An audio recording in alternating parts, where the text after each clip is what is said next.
Bonsoir tout le monde, monsieur le maire, monsieur le ministre, monsieur Lacroix et tous les dignitaires qui sont ici présents. Nous sommes là aujourd'hui pour célébrer la diversité, de cette ville, et je crois que nous sommes dans une ville exceptionnelle. Quand nous regardons ce qui se passe dans un monde où la haine fonctionne, où les manifestations du racisme se manifestent avec des crimes odieux, nous pensons qu'il faut, et c'est pourquoi peut-être depuis 13 ans, avec cette semaine d'action contre le racisme, où nous pensons qu'il est nécessaire de réfléchir, nous pensons qu'il est nécessaire d'éduquer, nous pensons qu'il est nécessaire de célébrer la diversité. La diversité, ce n'est pas un problème. Le problème, la diversité crée certainement des tensions entre groupes, entre communautés, entre groupes religieux, mais la diversité est aussi source d'enrichissement pour la ville. Et quand nous avons choisi ce thème aujourd'hui de l'entreprise ouverte à la diversité, et surtout de poser la question de la jeune génération, c'est que nous croyons que l'entreprise et le milieu de travail, c'est le lieu d'intégration par excellence.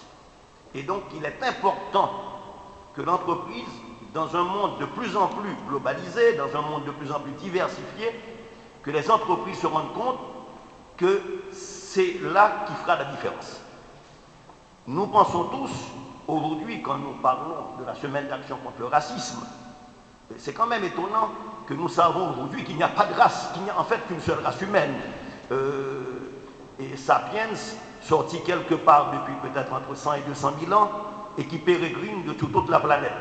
Nous pensons donc qu'il est nécessaire de développer une réflexion sur la problématique des barrières, je dirais qu'il faut faire tomber.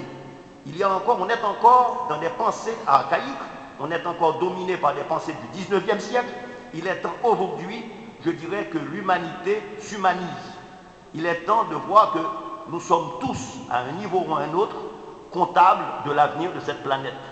Et qu'aujourd'hui, où la planète fait face à des défis extrêmement importants, qu'il ne peut plus être question que des divisions archaïques sur la base de religion, sur la base de couleur de la peau, sur la base d'origine ethnique ou sociale. Il est important, et en ce sens, Montréal et le Québec, peut-être par leur histoire particulière, peuvent être, je dirais, ce lieu qui servent d'exemple de coexistence pacifique, de coexistence harmonieuse pour l'humanité. Je crois que nous avons peut-être, le Québec peut se donner ce destin aussi, d'être ce lieu, ainsi que le Canada, où l'on arrive à intégrer des communautés diverses.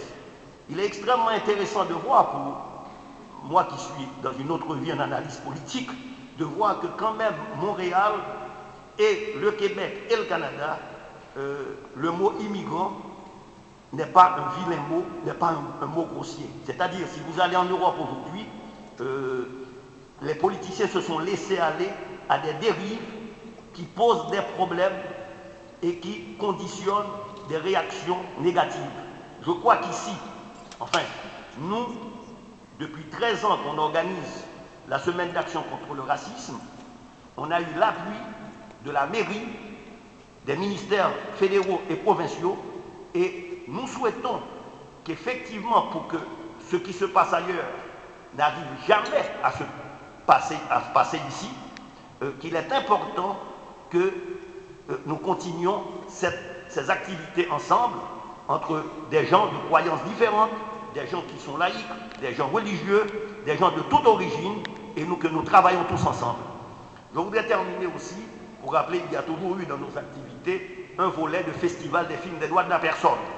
Nous avons décidé, puisque nous vivons des temps très difficiles, avec un partenaire de toujours, Vue d'Afrique, de réaliser cet événement ensemble avec Vue d'Afrique, parce que nous croyons qu'effectivement, il y a toute une réflexion sur les droits de la personne qu'il est important de continuer.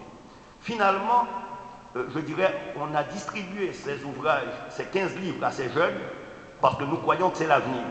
En fait, c'est un programme que nous avons commencé depuis plus de 3 ans avec les écoles montréalaises. C'est un programme de volontaires. Les élèves ne sont pas obligés de participer. Ils y vont volontairement. C'est un programme, nous avons publié 3 ouvrages qui sont distribués gratuitement aux étudiants, où ils développent une réflexion sur la tolérance autour de la charte des Nations Unies, sur les problèmes de coopération. Cette année, nous n'avons pas fait cet événement dans ce cadre, parce que, exceptionnellement, nous l'avons fait entre une école du Québec et une école haïtienne, dans un programme où ils réfléchissent sur les problèmes de coopération et de solidarité. Ça s'appelle L'un pour l'autre, et l'événement aura lieu au mois de mai. Donc, je remercie tous ceux qui nous appuient, et je pense que bonne soirée, bonne semaine à tout le monde.